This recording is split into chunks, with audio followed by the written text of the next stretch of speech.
Good morning, everybody. Thank you for joining us for our first ever RHI CHAI interview. This is RHI's new series. Every week on Wednesdays at 9 a.m., we're going to come to you live on our Facebook page to share stories of courage, hope, attitude, and inspiration, which show exactly what RHI is all about. This is brought to you by our sponsor, Wilson Kehoe Winingham. And today's very special, our first series, we have our interviewer, Bill Winingham of Wilson Kehoe Winingham, past chairman of the RHI Foundation and current board member. Take it away, Bill. Thank you, Mindy, and good morning, everybody. So as Mindy said, I'm a foundation board member for RHI, and I'm happy to be conducting the very first interview here as part of this program with my friend and colleague, Anthony Joseph. Good morning. Anthony is a former patient at RHI, and he also is a new member of the RHI Foundation Board, and we're going to learn a little bit today about Anthony's past and how he happened to be at RHI and what he's been doing since then and why he has wanted to join the Foundation Board. So Anthony, we'll take it away here. Why don't you just start by telling us a little bit about your background and where you grew up and where you went to school and what you do.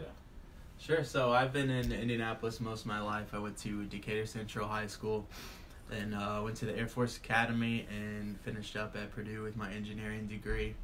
And after that, I was an engineer for a while, got my MBA from the University of Indianapolis, started a business, and now I work for Merrill Lynch as a financial advisor. And so when you're not working, what types of things do you do? Tell us a little about yourself and your interests and your home life and those types of things. Sure. So I have a girlfriend, and we have two daughters, Charlotte and Aria. They're 2.5 and 1 on January 2nd, so we're really excited for the first birthday. When I'm not with my family or working, I love to go golfing and also snowboarding. Taking a trip to Colorado in January that I'm really excited about.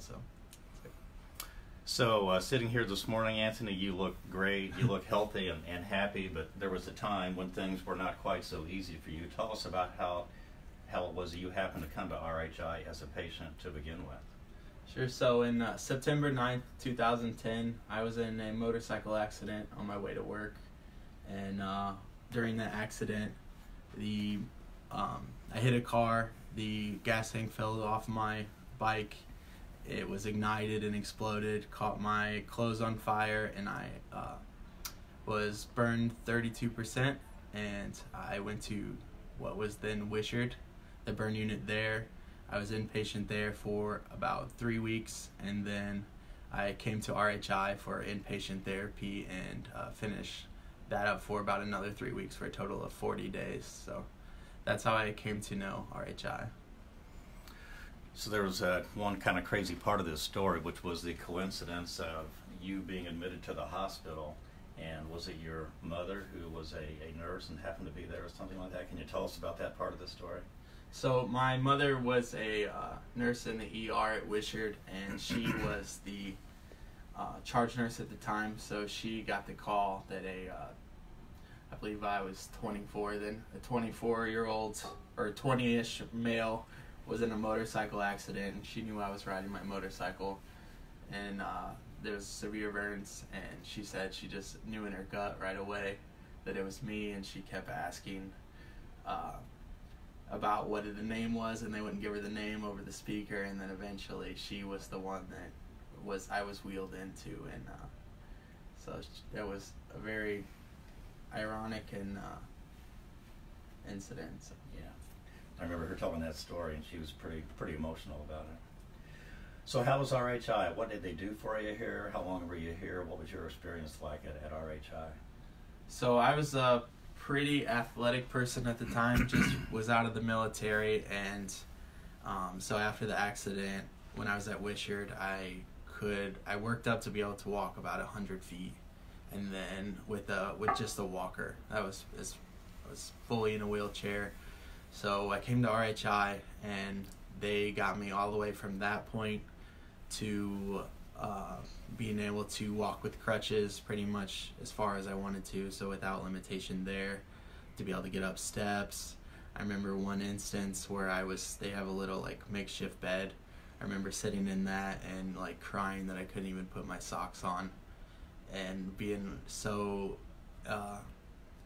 unable to do daily tasks, and RHI was able to get me to be able to do that and just kind of raise my spirits. So it meant a lot to me. How long were you at RHI? So I was at RHI for, I know it was 40 days total that I was inpatient, and I believe it was split pretty much evenly, like 20/20. And did you work with doctors, with therapists, with nurses? Who was kind of your management or your support team when you were here? So there was definitely a great balance of all of that. I had a doctor that was seeing me, and the therapists here were just absolutely outstanding. Like I said, they take just beyond just being able to do the daily tasks, they help you to like regain your confidence. And obviously that was such a big incident in my life that I was really, really depressed during the time, and I didn't even know it. And they just give you that spirit uplift. It's what meant a lot to me. Yeah, so I was just thinking as you were talking that a lot of people watching this are here at RHI going through rehabilitation from either trauma or a condition or something, and you said that you were feeling pretty depressed at times. I'm sure people here must feel like, gosh, is this ever going to end? What was that like, and how did you get through that?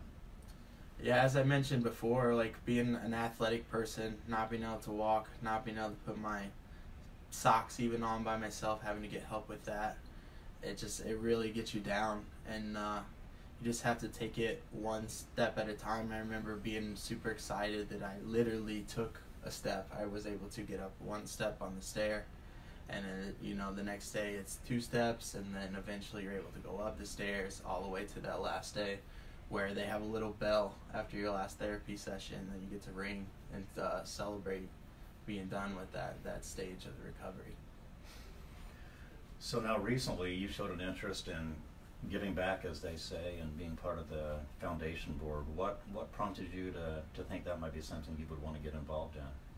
So ever since my experience here, I've just felt something in my heart that like it meant so much to me that I've always wanted to somehow give that experience to other people. I'm not qualified to be a therapist and help in that way, so I just wanted to help in any way that I could. So I wanted to get involved with the foundation. Now, as part of your journey, so to speak, you and I actually met because I was your attorney in your case. Can you talk a little bit about what the case involved and what it was like to go through the litigation process for somebody like you? Sure. So the case involved, as I mentioned, I was on a motorcycle that a car pulled out in front of me. I hit the car, the gas tank flew off, and it was ignited. Those were things that should not happen. Gas tank should not fall off.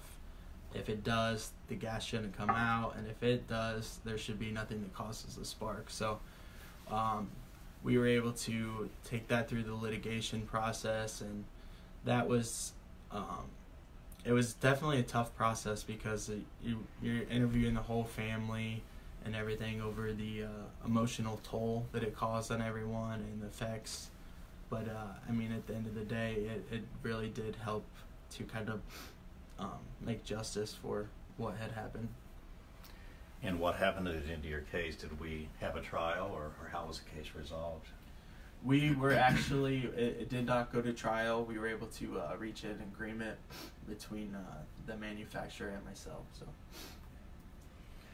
So you're going to be on the foundation board, and the foundation raises money to help RHI and help the hospital do what they do and hopefully do it any better. So what would you say to somebody who might be considering making a donation or supporting RHI financially or in any other way? So RHI is definitely, the organization is special enough that I'm going out of my way to get involved with it because I want other people to have that same uplifting care that I got, and just any little thing that you can do to help other people get that. It means a lot in the big picture. Okay. Thanks, Anthony, for being our first interviewee. I think it's great that we could find somebody who not only is a past patient, but also a board member to come in and kind of give your somewhat unique perspective on what RHI is like and what it was like to be here, and why now you're interested in giving back. So thank you for doing that. Thank you, and thank you for your time, and thank you for the help through the litigation process, and thanks to anyone else for any donations that you give. Okay, we'll give it back to you, Mindy. Okay. Thank you to our special sponsors, Wilson Kehoe Winingham. Like I said, this is going to be a weekly series, so join us every Wednesday morning at 9 a.m. And you can be part of our live Facebook feed with a new story of courage, hope, attitude, and inspiration. If you'd like to make a gift in honor of Anthony Joseph, you can click on the link or go to the RHI Foundation website and make a gift in honor of Anthony. Every dollar goes to improving our patient outcomes and the care and the experience that our patients and families have. So thank you for joining us, and we'll see you next week.